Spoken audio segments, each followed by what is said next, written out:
Hello everyone, welcome to MRGS classes. আমি দেবব্রত, আশা করি সবাই ভালো আছো, সুস্থ আছো। তো আজকে আমরা 2025 সালের কারেন্ট অ্যাফেয়ার্স নিয়ে আলোচনা করব। জানুয়ারি এবং ফেব্রুয়ারি মাসের যে সমস্ত গুরুত্বপূর্ণ নিয়োগ, অর্থাৎ যে রিসেন্ট অ্যাপয়েন্টমেন্টস, যেখান থেকে কারেন্ট অ্যাফেয়ার্সের একটা গুরুত্বপূর্ণ পার্ট ধরা হয়, তো সেইগুলো কিন্তু আমরা জানুয়ারি এবং ফেব্রুয়ারি এই দুটি মাসের যে গুরুত্বপূর্ণ অ্যাপয়েন্টমেন্টগুলো আছে সেগুলো নিয়ে এই ভিডিওতে আলোচনা করব। ঠিক আছে, তো ভিডিওতে শেষ পর্যন্ত দেখবে, তাহলে বুঝতে পারবে একদম গুরুত্বপূর্ণ যে অ্যাপয়েন্টমেন্টসগুলো সেটা কিন্তু আমরা আলোচনা করব, যেটা আপকামিং রেলওয়ে বা ওয়েস্ট বেঙ্গল এর যে সমস্ত পরীক্ষাগুলো আছে বা স্টাফ সিলেকশন কমিশন, প্রত্যেকটা পরীক্ষার জন্যই কিন্তু খুব গুরুত্বপূর্ণ। তো শুরু করি। প্রথম হচ্ছে একটা গুরুত্বপূর্ণ অ্যাপয়েন্টমেন্ট, যে new chairman of Indian Space Research Organisation, অর্থাৎ ইসরোর নতুন চেয়ারম্যান। ইসরোর নতুন চেয়ারম্যান যিনি হয়েছেন তিনি হচ্ছেন doctor V Narayan, doctor V Narayana. ঠিক আছে, তো ইসরো একটা গুরুত্বপূর্ণ অর্গানাইজেশন, ইন্ডিয়ার স্পেস যে রিসার্চ অর্গানাইজেশন। তো এটা কিন্তু এস্টাবলিশ হয়েছিল 1969-এর 15ই আগস্ট। ঠিক আছে, ইসরোর কিন্তু এস্টাবলিশমেন্ট ইয়ার, অর্থাৎ, এবং এর প্রথম চেয়ারম্যান যিনি ছিলেন তিনি হচ্ছেন বিক্রম সারাভাই, এবং হেডকোয়ার্টার হচ্ছে বেঙ্গালুরুতে, বেঙ্গালুরু। ঠিক আছে, এবং এর আগে, অর্থাৎ ভি নারায়ণার আগে যিনি চেয়ারম্যান ছিলেন, প্রিভিয়াস ছিলেন এ সোমনাথ। ঠিক আছে, এটা তারপরেরটাও কিন্তু খুব গুরুত্বপূর্ণ একটা অ্যাপয়েন্টমেন্ট, সেটা হচ্ছে new secretary, secretary of board of control for cricket in India, অর্থাৎ আমাদের যে ক্রিকেট বোর্ড, হ্যাঁ, বিসিসিআই, বিসিসিআই ইনি অ্যাকচুয়ালি অ্যাক্টিং সেক্রেটারি। ঠিক আছে, এর আগে সেক্রেটারি ছিলেন জয় সাহা। তো সেই জায়গায় নতুন হলেন দেবজিৎ সাইকিয়া। ঠিক আছে, দেবজিৎ সাইকিয়া খুব ইম্পর্ট্যান্ট। এই বিসিসিআই প্রেসিডেন্ট কে আছে বলো? প্রেসিডেন্ট, প্রেসিডেন্ট হচ্ছে বর্তমানে যিনি আছেন তিনি হচ্ছেন রজার বিনি, রজার বিনি, রজার বিনি হচ্ছে প্রেসিডেন্ট, এবং সেক্রেটারি হচ্ছেন দেবজিৎ সাইকিয়া। হেডকোয়ার্টার মুম্বাই আমরা জানি। আর যিনি প্রিভিয়াস ছিলেন, অর্থাৎ জয় সাহা, জয় সাহা বর্তমানে আইসিসি, অর্থাৎ ইন্টারন্যাশনাল যে ক্রিকেট কাউন্সিল আছে, এই আইসিসি এর হেডকোয়ার্টার কিন্তু কোথায়? দুবাইতে, আইসিসি। ঠিক আছে, তো এই আইসিসি চেয়ারম্যান হচ্ছে জয় সাহা। ঠিক আছে, বর্তমানে আইসিসি চেয়ারম্যান হচ্ছে জয় সাহা। ঠিক আছে, তো দুটোই কিন্তু খুব ইম্পর্ট্যান্ট। বিসিসিআই এস্টাবলিশমেন্ট কিন্তু 1928 হয়েছিল। ঠিক আছে, BCCI establishment. Next, central reserve police force, অর্থাৎ সিআরপিএফ, সিআরপিএফ এর নতুন ডিজি হলেন কিনি? ইনি হচ্ছেন জ্ঞানেন্দ্র প্রতাপ সিং, ইনি হচ্ছেন জ্ঞানেন্দ্র প্রতাপ সিং আইপিএস। ইনি কিন্তু সিআরপিএফ এর ডিজি। এটা এই আমাদের যে সিআরপিএফ, আমাদের যে সমস্ত যে ফোর্সগুলো আছে, তার মধ্যে সিআরপিএফ একটা সেন্ট্রাল রিজার্ভ পুলিশ, অর্থাৎ ইন্টারনাল যে যখন সমস্যা হয় তখন কিন্তু সিআরপিএফ এর ইউজ হয়। ঠিক আছে, তো এটা কিন্তু 1939-এ এস্টাবলিশমেন্ট হয়েছিল, 1939। আর এই সিআরপিএফ এর কিন্তু মোটো হচ্ছে service and loyalty, service and loyalty.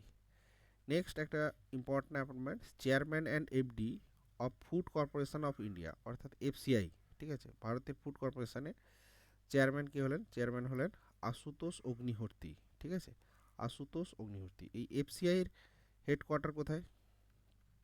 FCI headquarter হচ্ছে নিউ দিল্লি, নিউ দিল্লিতে। ঠিক আছে, এফসিআই এর হেডকোয়ার্টার। এবং এটা কিন্তু 1965-এ এস্টাবলিশমেন্ট হয়েছিল এই ফুড কর্পোরেশনে। ঠিক আছে, তারপরে কিছু হাইকোর্টের প্রধান বিচারপতি নিয়োগ হয়েছেন, এটাও কিন্তু খুব ইম্পর্ট্যান্ট, এগুলো দেখে রাখতে হবে, রেলের পরীক্ষার জন্য খুব গুরুত্বপূর্ণ। যেমন তেলেঙ্গানা হাইকোর্টের চিফ জাস্টিস হয়েছেন কে? জাস্টিস সুজয় পাল, ইনি জাস্টিস সুজয় পাল হচ্ছে তেলেঙ্গানা হাইকোর্টের চিফ জাস্টিস। তারপরে বোম্বে হাইকোর্টের চিফ জাস্টিস হয়েছেন জাস্টিস অলোক আরাধে। ঠিক আছে, বোম্বে হাইকোর্টের প্রধান বিচারপতি ইনি। আর ইনি হচ্ছেন দিল্লি হাইকোর্টের প্রধান বিচারপতি হয়েছেন দেবেন্দ্র কুমার উপাধ্যায়, দেবেন্দ্র কুমার উপাধ্যায়, ঠিক আছে। তেলেঙ্গানা হাইকোর্টের প্রধান বিচারপতি সুজয় পাল, বোম্বে হাইকোর্টের প্রধান বিচারপতি অলোক আরাধে এবং দিল্লি হাইকোর্টের প্রধান বিচারপতি হচ্ছে দেবেন্দ্র কুমার উপাধ্যায়। জানুয়ারি মাসে কিন্তু এই তিনটি হাইকোর্টের প্রধান বিচারপতি নিয়োগ হয়েছে, ঠিক আছে। আচ্ছা, কে নিয়োগ করে এই যে হাইকোর্টের প্রধান বিচারপতিদের কে নিয়োগ করেন, এটা কিন্তু অবশ্যই কমেন্টে জানাবে তোমরা। এরপরে bureau of civil aviation security, ঠিক আছে, অর্থাৎ বেসামরিক বিমান চলাচল নিরাপত্তা যে ব্যুরো, তার ডিরেক্টর জেনারেল হিসাবে অ্যাপয়েন্টমেন্ট পেয়েছেন ইনি হচ্ছেন রাজেশ নির্বাণ, রাজেশ নির্বাণ, ঠিক আছে, রাজেশ নির্বাণ। এবং directorate general of civil aviation DGC এর তার যে ডাইরেক্টর জেনারেল হয়েছে অ্যাপয়েন্টমেন্ট ফয়েজ আহমদ কিডওয়াই, ফয়েজ আহমদ কিডওয়াই। তারপরে অ্যাথলেটিক্স ফেডারেশন অফ ইন্ডিয়া, ঠিক আছে, অ্যাথলেটিক্স ফেডারেশন অফ ইন্ডিয়ার প্রেসিডেন্ট হিসাবে কে নিযুক্ত হয়েছেন, বাহাদুর সিং সাগু, বাহাদুর সিং সাগু, ইনি হচ্ছেন বাহাদুর সিং সাগু, ঠিক আছে। ইনি একজন শর্টপুট যে খেলা তার কিন্তু এক্সপার্ট এবং ইনি এশিয়ান গেমসে কিন্তু 2002-এর যে এশিয়ান গেমস তাতে কিন্তু গোল্ড মেডেলিস্ট পেয়েছিলেন। এবং এই অ্যাথলেটিক্স ফেডারেশন অফ ইন্ডিয়া এটা কিন্তু এস্টাবলিশ হয়েছিল 1946। এগুলো তো ন্যাশনাল একটা অর্গানাইজেশন, তো এগুলো এস্টাবলিশমেন্টও কিন্তু পরীক্ষায় আসে। তো এর প্রেসিডেন্ট নিযুক্ত হয়েছেন বাহাদুর সিং সাগু, ঠিক আছে। ইনি শর্টপুট খেলার এশিয়ান গেমসে কিন্তু 2002-তে শর্টপুট গেমসে কিন্তু 2002-তে গোল্ড মেডেল পেয়েছিল, ঠিক আছে। নেক্সট, আমেরিকার রাষ্ট্রপতি, এটা তো মোটামুটি সবাই জানো, ইউনাইটেড স্টেটস অফ আমেরিকার 47তম প্রেসিডেন্ট নিযুক্ত হয়েছে, 47তম প্রেসিডেন্ট কে হচ্ছেন ডোনাল্ড ট্রাম্প। ডোনাল্ড ট্রাম্প হচ্ছে 47তম প্রেসিডেন্ট এবং ভাইস প্রেসিডেন্ট যিনি হচ্ছেন জেডি ভান্স, জেডি ভান্স, ইনি হচ্ছেন জেডি ভান্স। এবং ডোনাল্ড ট্রাম্প হচ্ছে প্রেসিডেন্ট হিসেবে নিযুক্ত হয়েছেন। এবং এই কোন পার্টি থেকে, এটা হচ্ছে রিপাবলিকান পার্টি, ঠিক আছে, রিপাবলিকান পার্টি থেকে, রিপাবলিকান পার্টি থেকে কিন্তু হয়েছেন, ঠিক আছে। এবং এই যে ডোনাল্ড ট্রাম্পের যে সোয়ারিং সেরিমনি, অর্থাৎ যেদিন শপথ অনুষ্ঠান হয়, তাতে কিন্তু ভারত থেকে প্রতিনিধিত্ব করেছিল ভারতের বিদেশ মন্ত্রী S Jaishankar, S Jaishankar, S Jaishankar হচ্ছে ভারতের ফরেন মিনিস্টার, ঠিক আছে, বিদেশ মন্ত্রক, এক্সটার্নাল অ্যাফেয়ার্স যে মিনিস্টার তিনি, ঠিক আছে। নেক্সট কিছু এবার ইন্টারন্যাশনাল অ্যাপয়েন্টমেন্ট দেখব। প্রেসিডেন্ট অফ ক্রোয়েশিয়া, ক্রোয়েশিয়া একটা ইউরোপ কন্টিনেন্টের দেশ। তো এই ক্রোয়েশিয়ার ক্যাপিটাল কি, ক্রোয়েশিয়ার ক্যাপিটাল হচ্ছে জাগ্রেব, জাগ্রেব, ক্রোয়েশিয়ার ক্যাপিটাল কিন্তু জাগ্রেব, ঠিক আছে। জোরান মিলানোভিক, জোরান মিলানোভিক, ইনি কিন্তু ক্রোয়েশিয়ার প্রেসিডেন্ট হিসাবে নিযুক্ত হয়েছেন। এবং এই যে ক্রোয়েশিয়ার কারেন্সি কিন্তু ইউরো, কারেন্সি হচ্ছে ইউরো, যেহেতু ইউরোপিয়ান কান্ট্রি। এবং এর পার্লামেন্টকে বলা হয় স্যাবর, ঠিক আছে, স্যাবর, স্যাবর হচ্ছে পার্লামেন্ট। আচ্ছা, প্রেসিডেন্ট অফ লেবানন, লেবাননের প্রেসিডেন্ট নিযুক্ত হয়েছে জোসেফ আউন, জোসেফ আউন, ঠিক আছে। তো প্রেসিডেন্ট এই লেবাননের ক্যাপিটাল হচ্ছে বেইরুট, বেইরুট। এবং লেবাননের কারেন্সি হচ্ছে লেবানিজ পাউন্ড, লেবানিজ পাউন্ড, এটা একটা তো এশিয়ান কান্ট্রি। আর মজলিস হচ্ছে পার্লামেন্ট, মজলিস, মজলিসি নোয়াব, মজলিসি নোয়াব। তারপরে লেবাননের প্রধানমন্ত্রীও হয়েছেন নওয়াব সালাম, লেবাননের প্রেসিডেন্ট। এবং এই যে এটা হচ্ছে আমরা প্রেসিডেন্ট পড়লাম, প্রেসিডেন্ট হচ্ছে জোসেফ আউন এবং প্রাইম মিনিস্টার হচ্ছে নওয়াব সালাম, ইনি হচ্ছেন প্রাইম মিনিস্টার। আচ্ছা, আয়ারল্যান্ডের প্রাইম মিনিস্টার মাইকেল মার্টিন, ইনি হচ্ছেন মাইকেল মার্টিন, ঠিক আছে। আয়ারল্যান্ডের ক্যাপিটাল কি? আয়ারল্যান্ডের ক্যাপিটাল হচ্ছে ডাবলিন। আয়ারল্যান্ডের ক্যাপিটাল হচ্ছে ডাবলিন। আর কারেন্সি হচ্ছে ইউরো, ইউরোপিয়ান কান্ট্রি, ঠিক আছে। নেক্সট হচ্ছে বেলারুস। বেলারুসের নতুন রাষ্ট্রপতি হচ্ছে কে? Alexander Luka Lukashenko. Alexander Lukashenko, ঠিক আছে। আলেকজান্ডার লুকাশেঙ্কো, ঠিক আছে। আর এই বেলারুসের ক্যাপিটাল হচ্ছে মিন্স্ক। ক্যাপিটাল হচ্ছে মিন্স্ক। ক্যাপিটাল হচ্ছে মিন্স্ক। আর কারেন্সি হচ্ছে রুবেল। রুবেল রুবেল হচ্ছে কারেন্সি। এবং এই পার্লামেন্টকে বলা হয় national assembly. National assembly. National assembly. আচ্ছা, ভেনেজুয়েলার প্রেসিডেন্ট, ইনি কিন্তু থার্ড টাইম আবার সাউথ আমেরিকার একটা কান্ট্রি, থার্ড টাইম কিন্তু আবার অ্যাপয়েন্ট হয়েছেন। নিকোলাস মাদুরো ইনি ছিলেন, আবার জিতে আবার হয়েছেন নিকোলাস মাদুরো, ভেনেজুয়েলার প্রেসিডেন্ট। আর ভেনেজুয়েলার ক্যাপিটাল হচ্ছে কারাকাস, ঠিক আছে। কারাকাস ক্যাপিটাল, ঠিক আছে। আর ভেনেজুয়েলার কারেন্সিকে বলা হয় বলিভার, ঠিক আছে। বলিভার। বলিভার। এবং এর এই ভেনেজুয়েলার যে পার্লামেন্ট তাকেও কিন্তু ন্যাশনাল অ্যাসেম্বলি বলা হয়, ঠিক আছে। Next Ghana. ঘানার প্রেসিডেন্ট কি হচ্ছে? জন মাহামা। ঘানার প্রেসিডেন্ট হচ্ছে জন মাহামা। এবং এই ঘানার যে ক্যাপিটাল, ঘানার ক্যাপিটালকে কী বলা হয়? ক্যাপিটাল হচ্ছে আকরা। আকরা ক্যাপিটাল হচ্ছে আকরা। আর কারেন্সি হচ্ছে কেডি। কেডি, ঘানাইয়ান কেডি, ঠিক আছে। আর পার্লামেন্টকে পার্লামেন্টই বলা হয়। এটা একটা আফ্রিকান কান্ট্রি, ঠিক আছে। আফ্রিকা মহাদেশের একটা কান্ট্রি, ঠিক আছে। এবার ফেব্রুয়ারি দেখবো, জানুয়ারিগুলো মোটামুটি দেখলাম। এবার ফেব্রুয়ারি কিছু অ্যাপয়েন্টমেন্ট ফেব্রুয়ারি মাসে। তো ফেব্রুয়ারি মাসে গুরুত্বপূর্ণ অ্যাপয়েন্টমেন্ট যেটা হচ্ছে চিফ ইলেকশন কমিশনার। নতুন চিফ ইলেকশন কমিশনার কিন্তু অ্যাপয়েন্টমেন্ট হয়েছেন, ঠিক আছে। তিনি হচ্ছেন কে? জ্ঞানেশ কুমার। খুব ইম্পর্ট্যান্ট একটা, জ্ঞানেশ কুমার, ঠিক আছে। এবং ইনি কততম? ইনি হচ্ছে 26তম, 26th চিফ ইলেকশন কমিশনার হচ্ছেন জ্ঞানেশ কুমার। আচ্ছা, আমাদের যে ইলেকশন কমিশন আছে EC, election commission of India, ঠিক আছে। এই ইসি কিন্তু 3 মেম্বারের একটা কমিটি। একজন হচ্ছে চিফ, আর হচ্ছে দুজন আদার থাকেন, ঠিক আছে। দুজন আদার থাকে। তো চিফ হচ্ছে জ্ঞানেশ কুমার, এবং আর দুজন হচ্ছে, একজন হচ্ছে সুখবীর সিং সন্ধু, ঠিক আছে। সুখবীর সিং সন্ধু। আর 2 নম্বর যিনি আছেন তিনি হচ্ছেন বিবেক যোশী, ঠিক আছে। বিবেক যোশী। এই মোট 3 জনের কিন্তু ইলেকশন কমিশন, ঠিক আছে। এবং এই যে ইলেকশন কমিশন, এটা কিন্তু আমাদের সংবিধানের পার্ট 15তে বলা আছে। পার্ট 15তে কিন্তু এটা নিয়ে বলা আছে। এবং আর্টিকেল 324 থেকে 329-এর মধ্যে কিন্তু ইলেকশন কমিশনের সমস্ত জিনিসগুলো বলা আছে।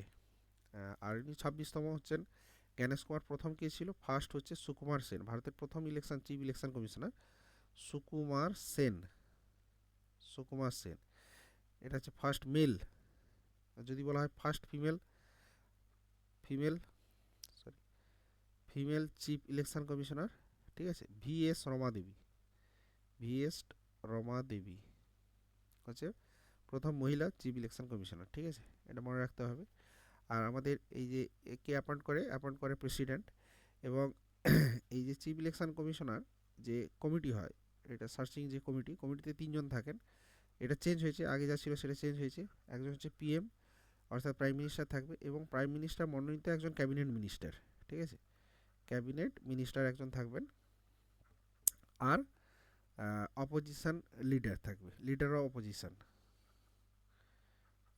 অফ অপোজিশন, অর্থাৎ বিরোধী দলনেতা, লোকসভার যে বিরোধী দলনেতা থাকবে, অপোজিশন লিডার, ঠিক আছে। হ্যাঁ, লোকসভার বিরোধী দলনেতা এটা থাকবে। যেটা আগে কি ছিল? আগে ছিল প্রাইম মিনিস্টার ছিল, লিডার অফ অপোজিশন ছিল, কিন্তু এই ক্যাবিনেট মিনিস্টার যেটা পিএম নমিনেটেড যে ক্যাবিনেট মিনিস্টার, তার জায়গায় কিন্তু চিফ জাস্টিস অফ ইন্ডিয়া ছিলেন। তো এটা কিন্তু চেঞ্জ হয়েছে এবারে সংবিধানের মাধ্যমে কিন্তু এটা হয়েছে, ঠিক আছে। তো এটা কিন্তু খুব গুরুত্বপূর্ণ মনে রাখতে হবে। চিফ ইলেকশন কমিশনার হচ্ছে জ্ঞানেশ কুমার।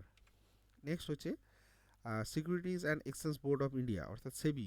সেবি নিউ চেয়ারপারসন নিযুক্ত হয়েছেন কে? যিনি ফাইন্যান্স সেক্রেটারি ছিলেন, এক্স ফাইন্যান্স সেক্রেটারি তুহিন কান্তি পান্ডে। ঠিক আছে, এটাও খুব গুরুত্বপূর্ণ। তুহিন কান্তি পান্ডে কিন্তু বর্তমান সেবি। আর এটা সেবির কাজ কি? সেবি হচ্ছে ইন্ডিয়া যে সিকিউরিটি মার্কেট আছে সেটা কিন্তু রেগুলেট করে সেবি। ঠিক আছে, এবং এর হেডকোয়ার্টার হচ্ছে মুম্বাইতে, মুম্বাই। আর এই তুহিন কান্তি পান্ডের আগে যিনি ছিলেন মাধবীপুরী বুচ তিনি ছিলেন। ঠিক আছে, তো বর্তমানে কিন্তু হচ্ছে তুহিন কান্তি পান্ডে। ঠিক আছে, এটা কিন্তু এবং 3 বছরের জন্য এটা তুহিন পান্ডেকে কিন্তু 3 বছরের জন্য কিন্তু অ্যাপয়েন্ট করা হয়েছে। ঠিক আছে, এটা মনে রাখতে হবে। এবং এই যে সেবি, সেবি তৈরি হয়েছিল কবে? সেবি তৈরি হয়েছিল 1988-এ। ঠিক আছে, 1980 12ই এপ্রিল। এটাও কিন্তু খুব আসে আমাদের WBCS টিচার্স নর্মাল পরীক্ষায় কিন্তু খুব আসে 12ই এপ্রিল। এবং এর ন্যাশনালাইজেশন হয়েছিল 1992-তে। ঠিক আছে, 92-তে কিন্তু ন্যাশনালাইজ হয়েছিল। আর একটা প্রশ্ন আছে যে কোন 5 ইয়ার প্ল্যানিংয়ে? ঠিক আছে, 5 ইয়ার প্ল্যানিংয়ে কিন্তু এটা তৈরি হয়েছিল। তো এটা কিন্তু হচ্ছে 7th 5 ইয়ার প্ল্যানিং হবে। ঠিক আছে, 7th 5 ইয়ার প্ল্যানিংয়ের টার্মটা ছিল 1985 টু 90 পর্যন্ত।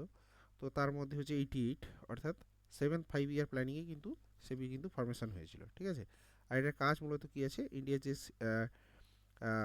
শেয়ার মার্কেট, সিকিউরিটিজ মার্কেট, সেটাকে কিন্তু কন্ট্রোল করে হচ্ছে সেবি, আর মানি মার্কেট কন্ট্রোল করে হচ্ছে আরবিআই। এটা কিন্তু মনে রাখতে হবে। ঠিক আছে, খুব গুরুত্বপূর্ণ এটাও। ঠিক আছে, নেক্সট হচ্ছে প্রিন্সিপাল সেক্রেটারি 2। ঠিক আছে, এবারে নতুন এটা হয়েছে শক্তিকান্ত দাস। শক্তিকান্ত হচ্ছে ফর্মার আরবিআই গভর্নর, অর্থাৎ গতবারে যিনি ছিলেন। তো আরবিআই গভর্নর শক্তিকান্ত দাস, তাকে কিন্তু নরেন্দ্র মোদীর প্রিন্সিপাল সেক্রেটারি 2, অর্থাৎ আরও একজন প্রিন্সিপাল সেক্রেটারি আছে প্রথম থেকে, তিনি হচ্ছেন পিকে মিশ্র। ঠিক আছে, পিকে তো মিশ্র আছেই। ঠিক আছে, ক্যাবিনেট প্রিন্সিপাল সেক্রেটারি, তার জায়গায় কিন্তু আরও একজনকে নিয়োগ করা হয়েছে প্রিন্সিপাল সেক্রেটারি 2 হিসাবে, শক্তিকান্ত দাসকে। ঠিক আছে, ফরমার যেহেতু আরবিআই গভর্নর। আর বর্তমানে যিনি আরবিআই গভর্নর কে আছেন? আরবিআই গভর্নর হচ্ছে সঞ্জয় মালহোত্রা। ঠিক আছে, সঞ্জয় মালহোত্রা হচ্ছে বর্তমানে আরবিআই গভর্নর, 26 গভর্নর। ঠিক আছে, এটা খুব ইম্পর্টেন্ট। নেক্সট, দিল্লির মুখ্যমন্ত্রী।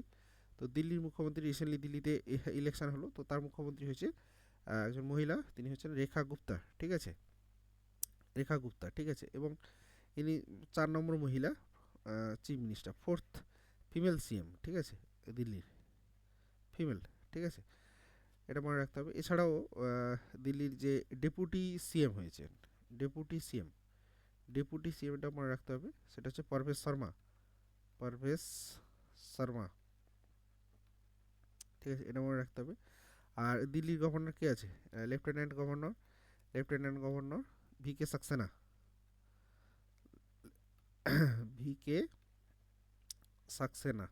ঠিক আছে, এটা মনে রাখতে হবে। আর যিনি স্পিকার হয়েছেন দিল্লি বিধানসভার, দিল্লি বিধানসভার স্পিকার, তিনি কে? বিজেন্দ্র গুপ্তা। ঠিক আছে, বিজেন্দর গুপ্তা হচ্ছে দিল্লি বিধানসভার অ্যাসেম্বলির হচ্ছে স্পিকার। এটা মনে রাখতে হবে। ঠিক আছে, আর কি central government has extended tenure of chief economic CEO, অর্থাৎ chief executive officer VVR Subrahmanyam of Niti Aayog, অর্থাৎ নীতি আয়োগের যে chief executive officer CEO VVR Subrahmanyam, তার কিন্তু টেনিওরটা 1 বছরের জন্য বাড়িয়েছে। অর্থাৎ এটা ছিল, ইনি ছিলেন নীতি আয়োগের সিও ভিভিআর সুব্রমণিয়াম, তো তার টার্মটাকে 1 বছরের জন্য বাড়িয়েছে। আর এই নীতি আয়োগ অর্থাৎ National Institution for Transforming India Aayog, যেটার এস্টাবলিশমেন্ট 2015 সালে 1 জানুয়ারি হয়েছিল। ঠিক আছে, প্ল্যানিং কমিশনকে তুলে দিয়ে। তো এটা কিন্তু 2015 সালে 1 জানুয়ারি এর হেডকোয়ার্টার হচ্ছে দিল্লি হবে। তো এই নীতি আয়োগের যে চেয়ারম্যান কে থাকেন? নীতি আয়োগের চেয়ারম্যান হচ্ছে যিনি পিএম থাকবেন বর্তমানে হচ্ছে নরেন্দ্র মোদী। এবং ভাইস চেয়ারম্যান কে আছেন? ভাইস চেয়ারম্যান হচ্ছেন সুমন বেরি। ইনি কিন্তু নীতি আয়োগের ভাইস চেয়ারম্যান হিসাবে আছেন। ঠিক আছে, নেক্সট, চিফ ইকোনমিক অ্যাডভাইজার, ইনি কিন্তু ছিলেন ভি আনন্দ নাগেশ্বরন। ইনারও কিন্তু টার্ম মার্চ 2027 পর্যন্ত কিন্তু এক্সটেন্ড করা হয়েছে। ঠিক আছে, তাহলে আমাদের যে চিফ ইকোনমিক অ্যাডভাইজার ভি আনন্দ নাগেশ্বর, ইনার টার্মটাকে বাড়ানো হয়েছে। ইনি ছিলেন এই পদে আবার কিন্তু টার্মটাকে এক্সটেন্ড করা হয়েছে, ঠিক আছে, এটা মনে রাখতে হবে। নেক্সট হচ্ছে টাটা সন্সের চেয়ারম্যান হচ্ছে এন চন্দ্রশেখরনকে অ্যাপয়েন্টমেন্ট করা হয়েছে chairman of Ratan Tata endowment foundation, অর্থাৎ আরটিইএফ। এটা একটা ফিলান্থ্রপিস অর্গানাইজেশন যেটা রতন টাটা তৈরি করে দিয়ে গেছিলেন, সরি। তো তার চেয়ারম্যান নিযুক্ত করা হয়েছে টাটা সন্সের যিনি চেয়ারম্যান বর্তমানে এন চন্দ্রশেখরন, তাকে কিন্তু চেয়ারম্যান করা হয়েছে, ঠিক আছে। নেক্সট হচ্ছে জার্মানির যে পরবর্তী চ্যান্সেলর হতে যাচ্ছেন তিনি হচ্ছেন ফ্রেডরিক মার্চ হচ্ছেন জার্মানির কিন্তু নেক্সট চ্যান্সেলর, ঠিক আছে, হতে চলেছেন ফ্রেডরিক মার্চ। এটা কিন্তু মনে রাখতে হবে। জার্মানির ক্যাপিটাল হচ্ছে বার্লিন, আর কারেন্সি ইউরো, এটা জানো সবাই, ঠিক আছে। নেক্সট এটাও কিন্তু এই দুটো কিন্তু খুব গুরুত্বপূর্ণ, কারণ আমেরিকার যে নতুন গভর্নমেন্ট, ঠিক আছে, তাতে তো প্রেসিডেন্ট ডোনাল্ড ট্রাম্প হয়েছে, এবং যিনি হচ্ছেন ভাইস প্রেসিডেন্ট হয়েছেন জেডি ভান্স। এই দুটো পোস্ট ছাড়াও আরেকটা গুরুত্বপূর্ণ হচ্ছে এফবিআই, যেটা ফেডারেল ব্যুরো অফ ইনভেস্টিগেশন, তার ডাইরেক্টর হিসাবে হয়েছেন কাস পাটেল। ইনি কিন্তু ইন্ডিয়ান অরিজিন, আমেরিকান, তিনি হচ্ছেন কাস পাটেল, খুব গুরুত্বপূর্ণ, মনে রাখতে হবে। আর তুলসী গাব্বার্ড, ইনি হচ্ছেন ন্যাশনাল যে ইন্টেলিজেন্স আছে ইউএসএ আমেরিকার, তো তার ডাইরেক্টর হিসাবে নিযুক্ত হয়েছেন তুলসী গাব্বার্ড। এই দুটো কিন্তু খুব ইম্পর্টেন্ট, এটা কিন্তু মনে রাখতে হবে। নেক্সট বেলজিয়ামের নতুন প্রাইম মিনিস্টার হয়েছেন বার্ডে ওয়েভার, ঠিক আছে, ইনি কিন্তু বেলজিয়ামের নতুন প্রাইম মিনিস্টার, আর বেলজিয়ামের ক্যাপিটাল হচ্ছে ব্রাসেলস, ঠিক আছে। আর বেলজিয়ামের ক্যাপিটালকে বলা হচ্ছে ফেডারেল পার্লামেন্ট হচ্ছে বেলজিয়ামের, ঠিক আছে। তো এই ছিল জানুয়ারি এবং ফেব্রুয়ারি 2025 সালের সমস্ত অ্যাপয়েন্টমেন্ট, যতগুলো অ্যাপয়েন্টমেন্ট, গুরুত্বপূর্ণ অ্যাপয়েন্টমেন্ট যেগুলো আপকামিং পরীক্ষার জন্য খুব গুরুত্বপূর্ণ, সেগুলো কিন্তু আমরা আলোচনা করে দিলাম। এর পরের ভিডিওতে আমরা এই কারেন্ট অ্যাফেয়ার্সে কোনো একটা পার্টিকুলার টপিক নিয়ে আসবো, ঠিক আছে। তো চ্যানেলটাতে নতুন যদি হয় অবশ্যই সাবস্ক্রাইব করবে, এবং শেষ পর্যন্ত দেখার জন্য অনেক ধন্যবাদ। থ্যাংক ইউ, দেখা হচ্ছে পরের ভিডিওতে।